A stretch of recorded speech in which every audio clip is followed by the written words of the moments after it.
Baik, Assalamualaikum warahmatullahi wabarakatuh. Hari ini kita masuk di materi current issue of maternal health ya.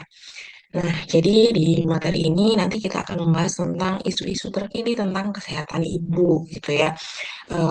Kalau ngomongin isu gitu ya di kesehatan ibu pasti identik dengan kematian ibu gitu ya di Indonesia, bahkan di Jember gitu ya, angka kematian ibu itu juga sudah lumayan tinggi. Nanti akan saya tampilkan datanya.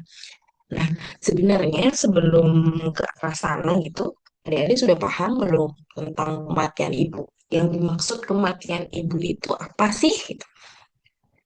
Apakah semua ibu yang punya anak dikatakan sebagai kematian ibu? Tahu bagaimana? Kalau ngomongin kematian ibu, ternyata tidak semua kematian perempuan itu disebut dengan kematian ibu. Nah, di sini dikatakan bahwa kematian neonatal, kematian maternal didefinisikan sebagai kematian seorang perempuan ketika dia sedang hamil atau setelah 42 hari pasca melahirkan. Nah, jadi rentangnya adalah ketika dia mulai hamil sampai dengan di masa nifas. Nah, dalam hal ini penyebabnya itu harus dipastikan bahwa karena komplikasi, karena efek-efek dari proses melahirkan hamil dan juga bersalin maupun nifas. Nah, ketika memang kematiannya itu disebabkan karena kecelakaan gitu contohnya, berarti kan tidak disebabkan karena kehamilannya gitu ya. Hal itu tidak dikatakan sebagai kematian maternal atau kematian ibu. Begitu. Jadi ada rentangnya sendiri gitu ya, mulai dari hamil sampai dengan 42 hari pasca melahirkan. Nah, setelah 42 hari itu bagaimana? Apakah masih dikatakan eh, kematian ibu? Ya tentu tidak, karena secara teori kematian postpartum, ibu postpartum itu hanya sampai 42 hari ya. Jadi kalau misalkan lebih sudah tidak masuk di masa postpartum. Oke, gitu. Nah, faktanya ya, setiap hari di tahun 2023 itu lebih dari 700 wanita meninggal karena penyebab yang dapat dicegah terkait kehamilan dan persalinan. Jadi, tingginya angka kematian ibu sebenarnya itu ketika dia dicegah mulai dari sebelum hamil, hamil dan sebelum bersalin, sebenarnya tidak akan terjadi kematian gitu ya. Di sini dikatakan begitu faktanya. Nah, kematian ibu itu hampir terjadi setiap 2 menit di tahun 2023. Di Indonesia ada kematian nih. 2 menit lagi di negara lain ada kematian. 2 menit lagi ada kematian. Berarti cukup tinggi sekali ya rentangnya cuma seperti itu gitu ya.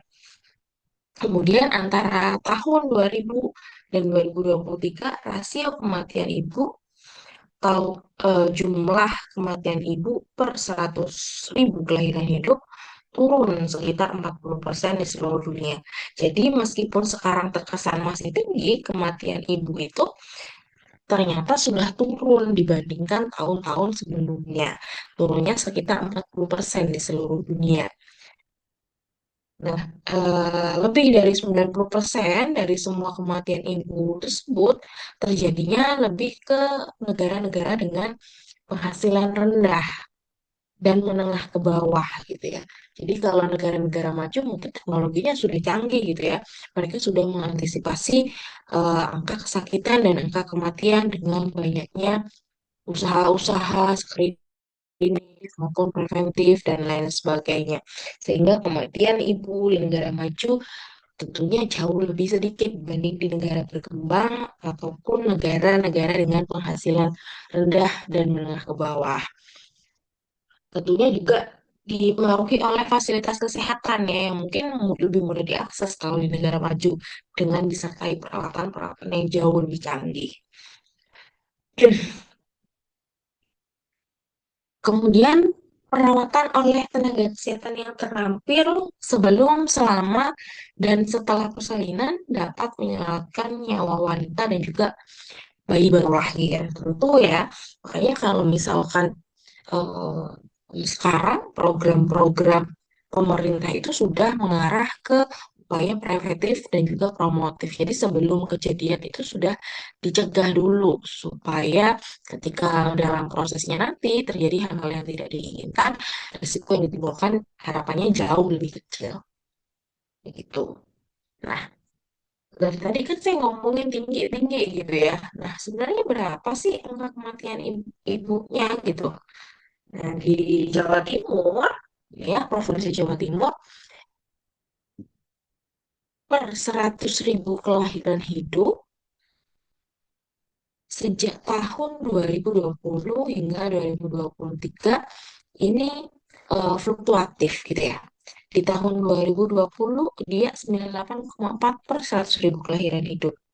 Pada tahun 2021, naik signifikan di 234,7 per 100.000 kelahiran hidup. Kenapa nih tahun 2021 ada COVID ya, waktu itu ibu hamil, ibu melahirkan kalah sama eh, COVID. Jadi banyak vaskes yang mungkin tidak bisa menampung pasien-pasien hamil. Kemudian di tahun 2022 COVID-nya sudah reda, mulai turun menjadi 93 per 100.000 kelahiran hidup. Dan di 2023 naik lagi sedikit 93,73 per 100.000 kelahiran hidup. Artinya pada tahun 2023 itu jumlah kematian ibunya sebesar 499 ibu se-Jawa Timur. Sedikit apa banyak? Banyak segitu ya dalam 1 tahun gitu ya. Itu di Provinsi Jawa Timur. Nah, kira-kira provinsi di Jawa Timur gitu ya. Ternyata ada di Kabupaten Jember. Jadi kalian yang sekolah di Jember, ternyata kematian ibunya itu paling tinggi. Ini nggak salah nih masuk di FKM gitu ya. Nanti kalau cari topik penelitian mudah gitu ya, karena banyak masalah ternyata di Jember. Salah satunya adalah masalah kesehatan. Oke. Jadi di Jember itu cukup tinggi gitu ya.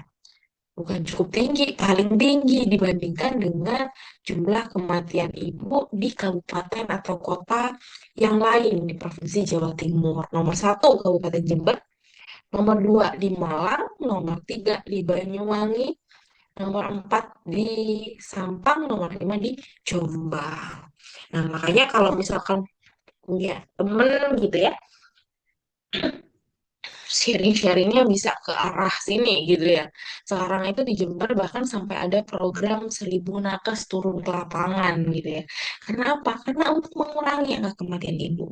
Dan ini sudah jadi ini apa namanya juara tetap gitu ya dalam beberapa tahun terakhir. Jember itu selalu tertinggi angka kematian ibunya. Oke. Nah, kira-kira penyebabnya apa kematian ibu itu? Banyak sekali ya penyebab kematian ibu itu. Ada penyebab langsung, ada juga penyebab yang tidak langsung. Nah, penyebab kematian ibu secara langsung tentunya terjadi akibat komplikasi yang langsung disebabkan oleh proses itu sendiri, proses mulai hamil, bersalin, dan juga pada nifas. Itu disebut dengan penyebab kematian langsung. Nah, yang kematian tidak langsung bagaimana?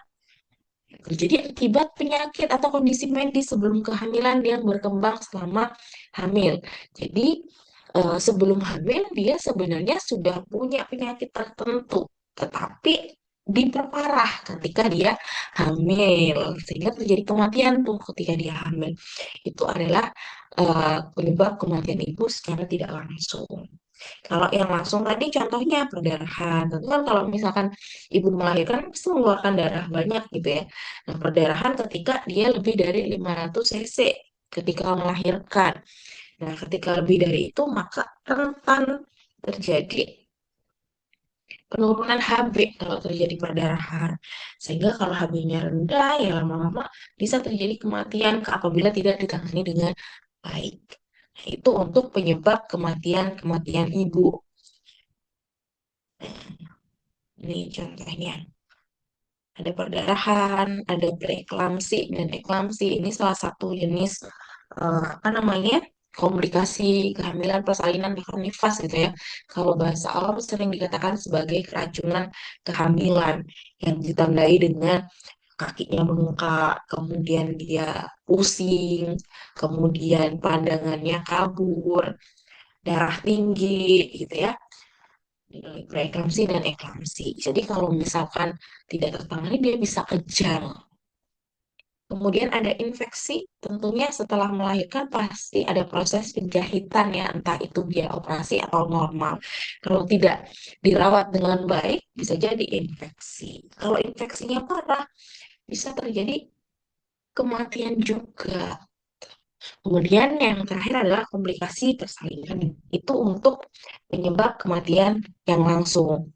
Nah, penyebab kematian tidak langsung tadi kan disebabkan karena penyakit-penyakit yang memang sudah ada sebelumnya ketika dia hamil, sebelum dia hamil gitu ya. Contohnya sebelum hamil dia sudah anemia gitu ya. Anemia, ibu-ibu yang anemia itu rentan banget sama perdarahan. Kemudian sudah kena diabetes gitu ya sebelum hamil. Tentunya kalau misalkan sedang hamil rentan sih. Jadi kalau ibu-ibu diabetes itu cenderung akan ini bayinya akan makrosomi gitu ya. Bayinya besar gitu ya. Kalau bayinya besar, ketika proses melahirkan tentunya normal lebih dari 4 kilo tidak disarankan gitu ya. Nah, sehingga harus operasi. Nah, selain itu kalau misalkan tidak operasi akan rentan terjadi luka atau laserasi yang lebih besar gitu ya, sehingga darahnya akan jauh lebih banyak dan lain sebagainya. Nah, itu untuk penyebab-penyebab kematian ibu. Nah, dari kematian yang terjadi tadi, yang tinggi tadi, paling besar itu disebabkan ini ada aborsi, aborsi bukan aborsi, apa namanya, keguguran gitu ya. Kemudian ada emboli air ketuban, kemudian ada perdarahan, hipertensi, sepsis, kemudian masalah lain gitu ya, baik langsung maupun tidak langsung. Nah, ini ternyata yang beberapa yang cukup banyak. Jadi ada keguguran, emboli, air ketuban, kemudian ada perdarahan, hipertensi, dan juga sepsis. Ini juga terlihat ya trennya, masalahnya, sebabnya karena apa gitu ya. Nah, kalau yang dikurang dari 1990 tahunnya paling besar itu karena perdarahan obstetrik. Jadi mungkin karena dulu fasilitas kesehatan juga susah gitu ya, banyak yang lahir di dukun sehingga tidak tertangani. Jadi banyak meninggal karena perdarahan. Di tahun 91 sampai dengan 2015 berkembang lagi ke yang lain. Masalahnya adalah masalah non obstetrik, kemudian ada hipertensi ketika kehamilan. Kemudian di tahun 2016 sampai dengan 2022, masalah non-obstetrik yang paling tinggi, yang paling rendah ada di infeksi ya. Oh, anticipated complication of management. Jadi manajemen komplikasi yang tidak terantisipasi di awal. Nah, ini untuk penyebab-penyebabnya ya dari tahun 90 sampai dengan 2022. Jadi kematian ibunya tuh tinggi, tapi sebabnya tuh berubah gitu ya. Sesuai dengan perkembangan zaman. Oke. Nah, ini adalah satu framework gitu ya. Jadi dia menggambarkan cara memahami dan mengukur morbiditas maternal atau maternal morbidity measurement atau MMM sepanjang siklus hidup reproduksi perempuan. Jadi, eh, faktor-faktor determinannya atau determinan-determinan kematian ibu itu tidak hanya disebabkan ketika proses persalinan saja, tapi mulai dari sebelum hamil hingga setelah melahirkan. Nah, jadi kalau ngomongin ini gitu ya, alur utamanya ada di siklus hidup reproduksi. Jadi diagram ini menunjukkan perjalanan mulai dari prareproduksi, kemudian kehamilan, kemudian labor and delivery, persalinan gitu ya. Kemudian masuk di masa nifas. Jadi artinya kesehatan ibu itu dipengaruhi oleh kondisi sebelum hamil dan berdampak hingga setelah melahirkan. Nah, faktor-faktor yang mempengaruhi pada faktor lapisan atas ya, ada 4 determinan utama yang membentuk resiko. Yang pertama, jadi kematian ibu itu faktor mempengaruhi yang pertama, yang bagian atas, itu ada kebijakan dan hukum di mana pemerintah tentu bertugas dalam membuat undang-undang gitu ya, membentuk perlindungan, jaminan kesehatan gitu. Kemudian ada sistem kesehatan dan kualitas pelayanan. Jadi ketersediaan fasilitas kesehatannya, kemudian mutunya bagaimana. Kalaupun dia tersedia tetapi dia tidak bermutu atau tidak punya pelayanan yang baik, tentunya tetap saja akan berdampak gitu ya. Kemudian lapisan selanjutnya adalah status sosial ekonomi. Nah, jadi yang paling luar hingga yang paling dalam gitu ya. Yang ketiga adalah status sosial ekonomi. Nah, contohnya apa status sosial ekonomi? Ada pendidikan, kemudian pendapatan, kemudian ada lingkungan. Tentu ya itu akan mempengaruhi pendapatan contohnya. Kalau misalkan keluarga dengan pendapatan cenderung lebih tinggi, tentunya dia akan datang ke fasilitas kesehatan yang jauh lebih baik gitu ya. Misalkan harus membayar, dia mampu gitu ya. Tetapi kalau misalkan orang dengan pendapatan rendah, buat makan aja susah, mau ke tenaga kesehatan atau fasilitas atau pelayanan kesehatan yang lebih baik tentunya diimbangi dengan biaya yang mahal, tentu akan mikir gitu ya, sehingga akan pengaruhi di sini status sosial ekonomi. Kemudian status kesehatan awal. Jadi apa di sini yang dimaksudkan? Jadi bagaimana penyakit sebelumnya? Jadi intinya hasil kesehatan ibu itu tidak berdiri sendiri ya. Jadi dipengaruhi oleh konteks sosial dan juga sistem. Jadi kalau di awal memang dia status kesehatannya sudah bagus, tentunya harapannya di akhir juga akan jauh lebih bagus. Nah, ketika di awal status kesehatannya ternyata kurang gitu ya, bagaimana mempertahankan agar tidak menjadi lebih buruk.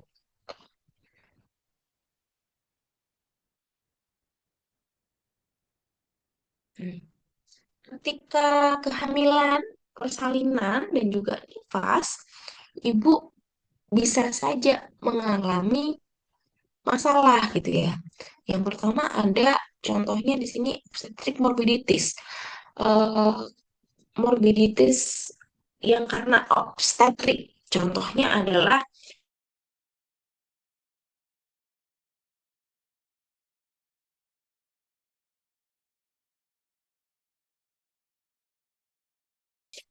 tadi kan ada obstetrik dan non obstetrik ya penyebab kematian ibu. Jadi kayak kalau obstetrik tadi contohnya adalah perdarahan,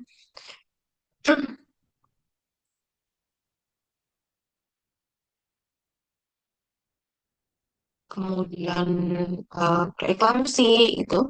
Kemudian yang morbiditas medis contohnya adalah penyakit-penyakit yang menyertai tadi. Contohnya ada diabetes, ada anemia, gitu ya. Kemudian yang ketiga ada injuries atau cedera gitu ya. Kemudian yang keempat ada fetal atau infant morbidities. Jadi ini menunjukkan bahwa masalah itu tidak hanya obstetrik juga, tetapi kondisi medis yang umum dan dampaknya pada bayi, bagaimana bayinya gitu ya. Nah, outcome ya dari framework ini akan menekankan bahwa hasil kesehatan itu bertingkat atau kontinu ya. Kemudian karena apa namanya kontinu, maka akan menghasilkan pemulihan di mana morbiditas-morbiditas yang tadi sudah ada tidak sampai dengan berat sehingga hanya ringan dan juga sedang. Nah, kemudian juga kondisi yang mengancam jiwa itu juga termasuk outcome-nya. Kemudian kematian maternal. Jadi dia tidak hanya fokus pada kematian tetapi juga kondisi-kondisi yang berdampak besar. Nah, harapannya akan menghasilkan dampak akhir semua outcome tadi berdampak pada well-being atau fungsi dan juga kesejahteraan. Jadi walaupun ibu selamat, kualitas hidup tetap bisa terganggu gitu ya karena determinan-determinan tadi. Jadi intinya di sini kesehatan ibu itu adalah sebuah siklus yang panjang. Jadi bukan hanya kejadian tunggal. Jadi saling mempengaruhi antar lapisan. Kalau dilihat tadi, yang determinan-determinan di awal ya, mulai laws dan policy sampai dengan health status, kita tahu bahwa determinan kematian ibu itu multidimensi, bisa dari medis, sosial maupun sistem. Jadi di sini fokusnya bukan hanya bertahan hidup, tetapi bagaimana fungsi dan juga kualitas hidup si ibu. Tuh, jadi kalau kita sudah tahu determinannya, kemudian penyebabnya apa, harapannya ada outcome yang bagus gitu ya, sehingga outcome tadi akan mempengaruhi function and well-being. Gitu.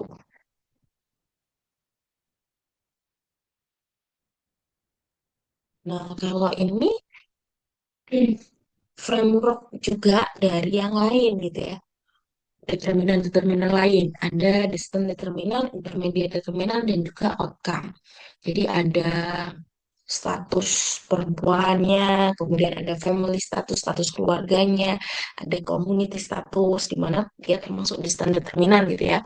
Kemudian ada intermediate determinan yang di dalamnya termasuk status kesehatan, kemudian reproductive status, kemudian akses ke fasilitas kesehatan gitu ya.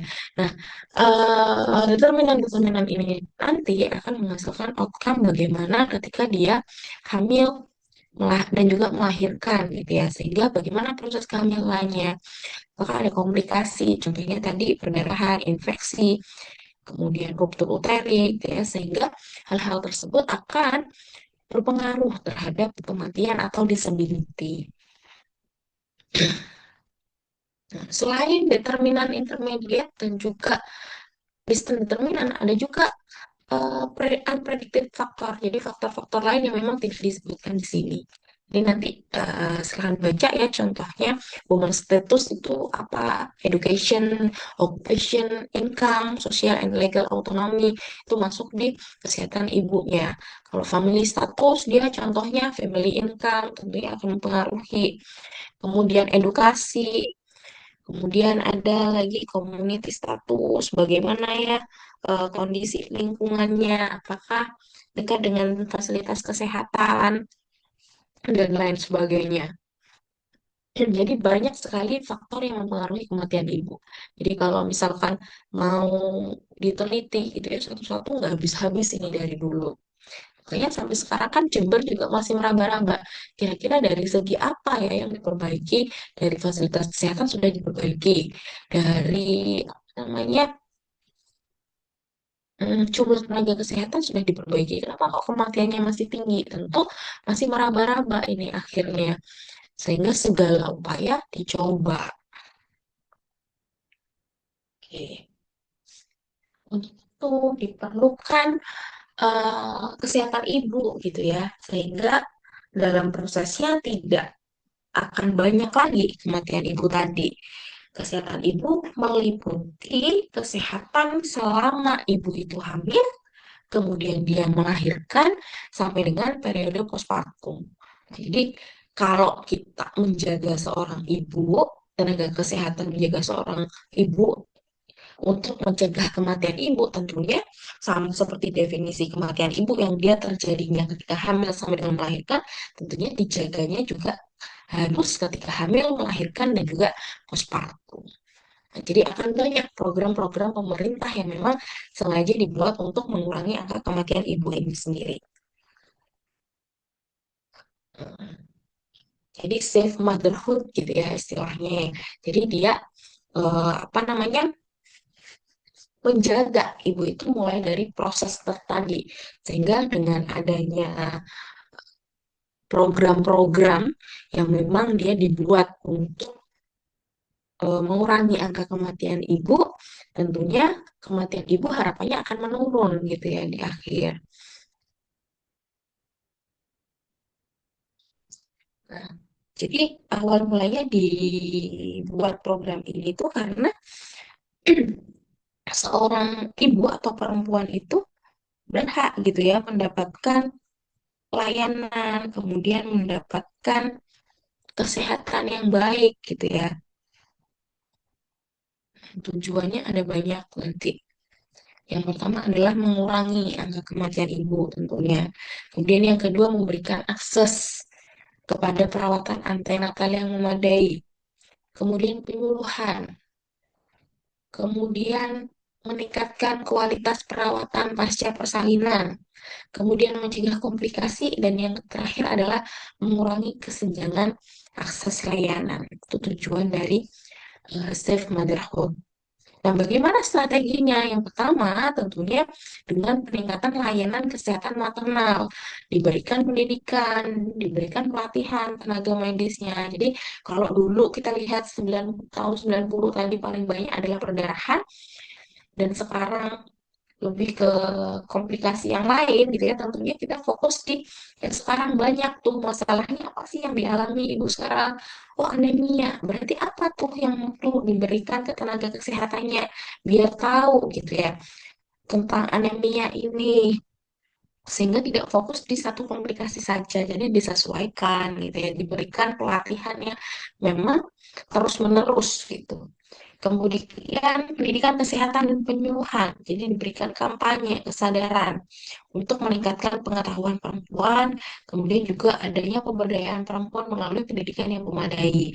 Jadi ibu-ibu itu juga diberikan ilmu kalau hamil itu begini loh prosesnya, meskipun sehat tetap bisa beresiko. Kemudian akses layanan keluarga berencana. Nah, untuk mencegah kehamilan yang tidak diinginkan.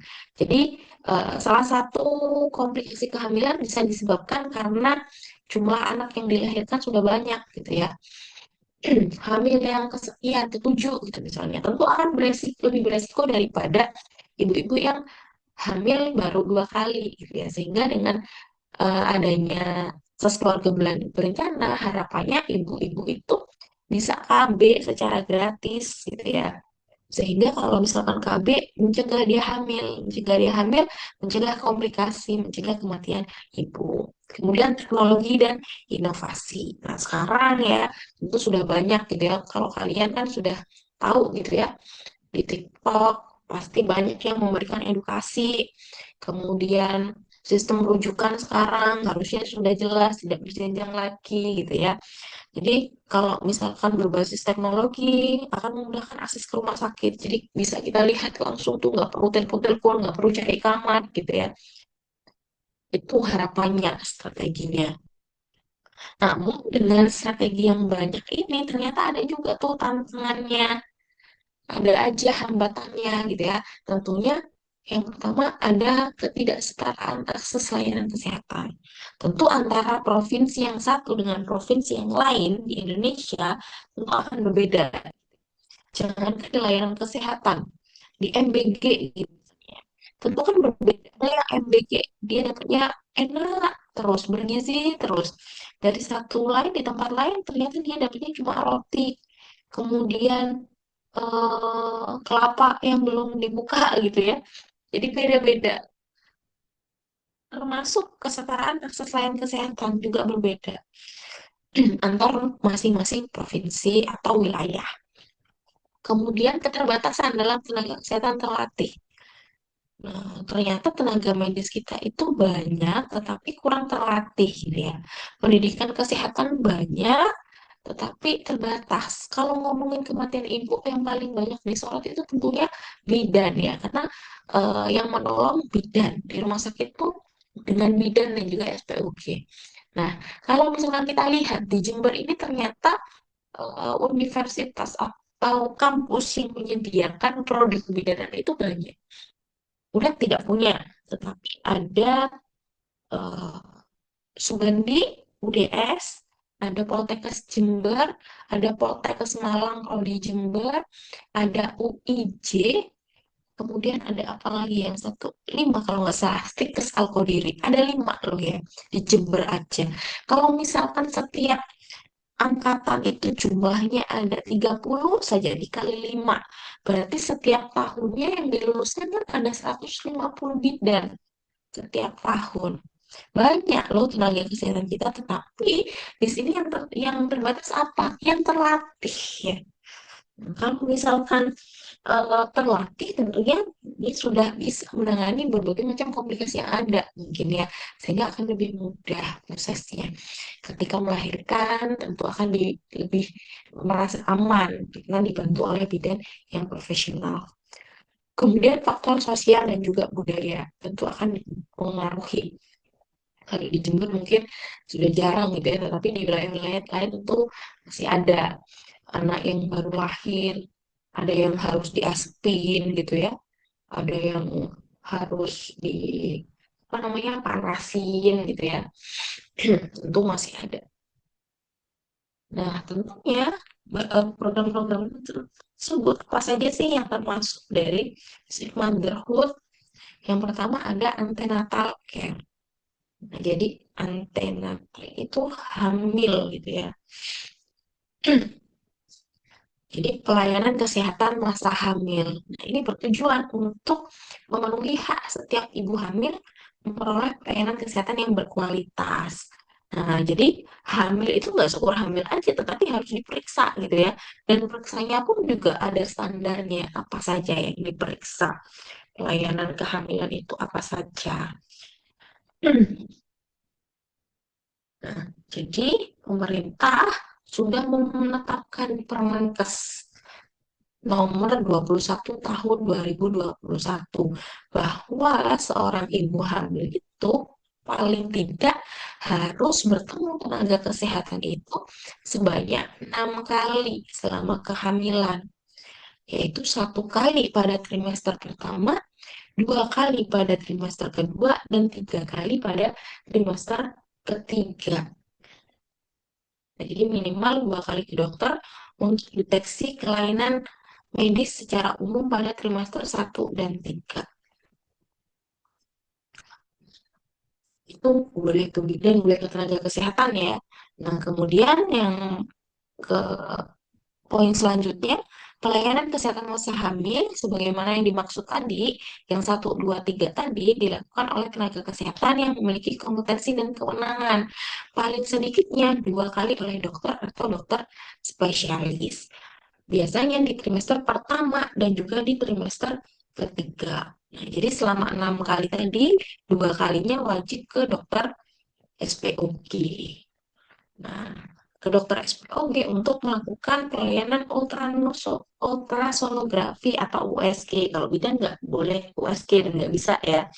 Nah, jadi dia harus dokter agar tahu tidak hanya diukur dan dilihat apakah kehamilannya sesuai atau tidak, tetapi juga dilihat bagaimana kondisi janinnya di dalam rahim. Oke, jadi ingat-ingat ya, ada 6 kali selama kehamilan, 1 kali trimester 1, 2 kali trimester 2, dan 3 kali di trimester 3. 2 kali oleh dokter spesialis kandungan di trimester 1 dan juga trimester 3, termasuk di dalamnya adalah pelayanan ultrasonografi. Nah, setiap ibu hamil periksa itu apa aja sih yang diperiksa, Bu? Emangnya, Bu, kenapa harus periksa sebanyak 6 kali gitu ya? Nah, Permenkes juga menetapkan pelayanan atau standar pelayanan kehamilannya. Nah, ada 10T namanya standarnya. Standarnya 10T. Apa aja itu? Ini untuk hamil pertama gitu ya, tentunya akan ditimbang berat badan dan juga tinggi badannya. Yang kedua, tentunya akan diukur tekanan darahnya. Untuk apa tadi? Kan salah satu penyebab kematian. Tadi kan ada darah tinggi ya. Jadi bisa dilihat bagaimana tekanan darahnya. Kemudian diukur lingkar lengan atasnya. Nanti kalian ketika PSG pasti diajari bagaimana cara mengukur bila. Kemudian yang keempat adalah mengukur TFU atau tinggi fundus uteri. Kemudian yang kelima adalah tes lab. Keenam, pemberian tablet tambah darah minimal 90 tablet. Kemudian imunisasi TT. Kemudian yang kedelapan, menentukan presentasi dan juga denyut jantung janin.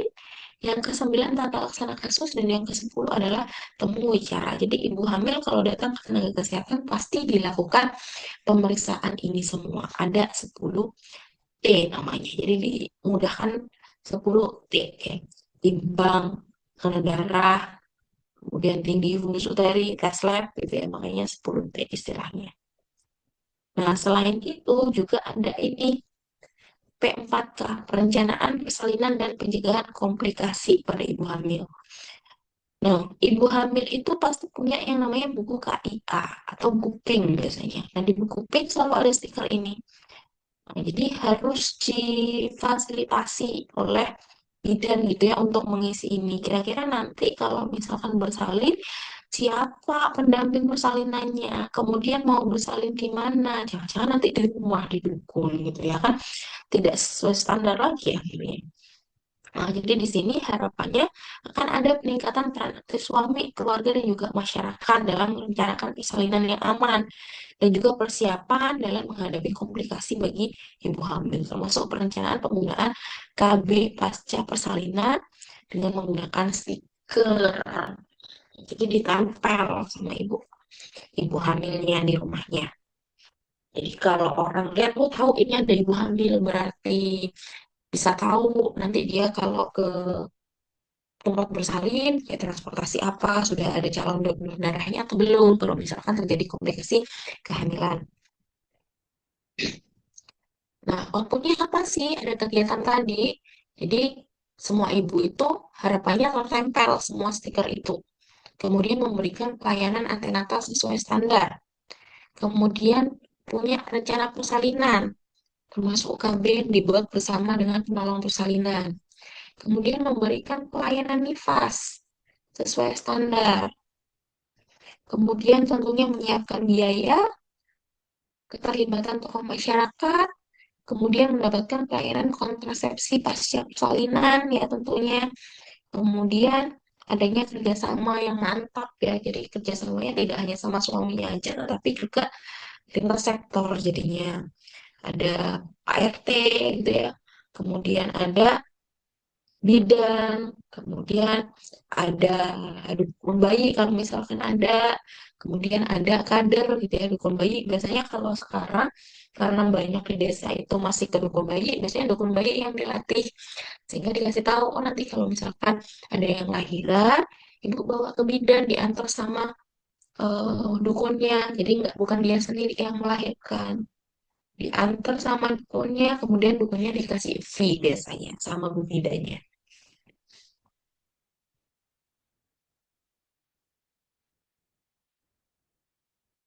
Kemudian program selanjutnya ada triple elimination.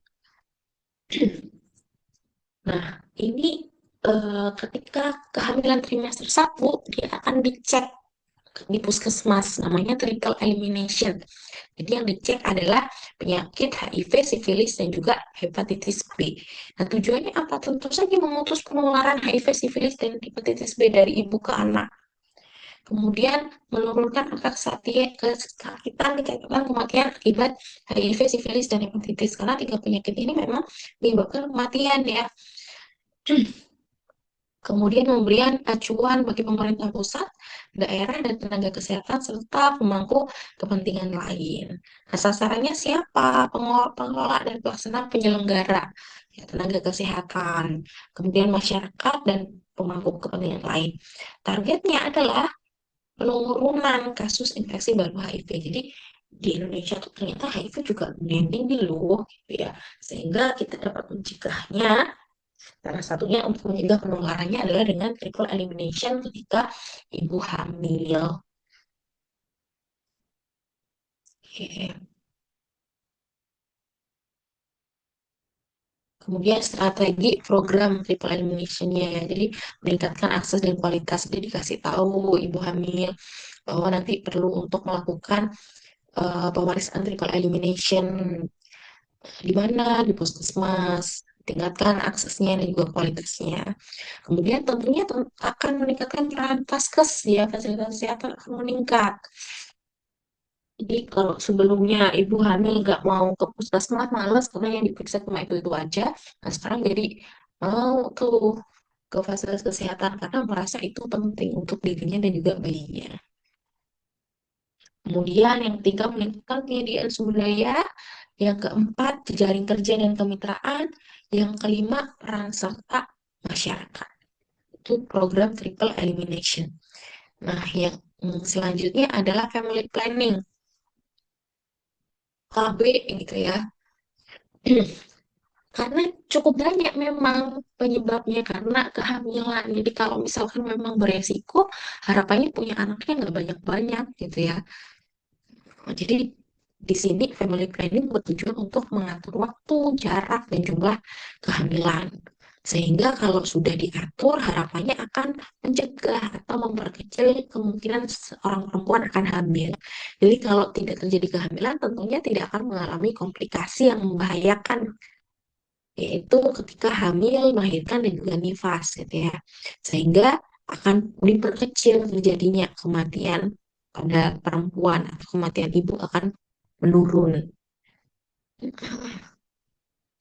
Itu untuk strategi-strategi yang memang dibuat gitu ya oleh pemerintah. Ada yang bahkan sampai digratiskan. Contohnya antenatal care tadi sebanyak 6 kali. Jadi nggak ada alasan lagi sebenarnya ibu hamil itu untuk tidak periksa ke fasilitas kesehatan. Karena semuanya sudah difasilitasi dengan baik oleh pemerintah. Cuma kan masing-masing ya ibu itu. Ada yang masih percaya mitos-mitos gitu-gitu. Ada yang ya udah sih kenapa orang cuma hamil gitu ya. Karena apa? Karena memang mereka tidak tahu. Sehingga tugas kita nanti sebagai tenaga kesehatan masyarakat ya wajib memberikan upaya preventif dan juga promotif biar banyak yang paham. Kalau mereka paham, tentunya mereka akan mau berubah gitu ya sikapnya, akan mau cari tahu lebih banyak, akan mau datang ke tenaga kesehatan atau fasilitas kesehatan. Sehingga kalau mau datang, tentunya akan mendapatkan pelayanan yang sesuai dengan standar. Harapannya kematian ibu akan menurun begitu. Oke.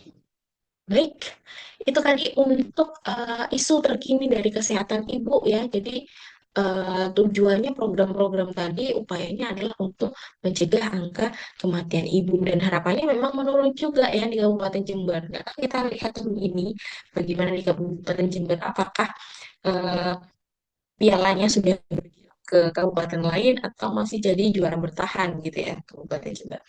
Mungkin itu dari saya, kurang lebihnya mohon maaf. Bila ada pertanyaan bisa disampaikan, bisa melalui WhatsApp ataupun KMK ataupun secara pribadi datang langsung boleh. Terima kasih banyak. Wassalamualaikum warahmatullahi wabarakatuh. Sampai bertemu di UTS.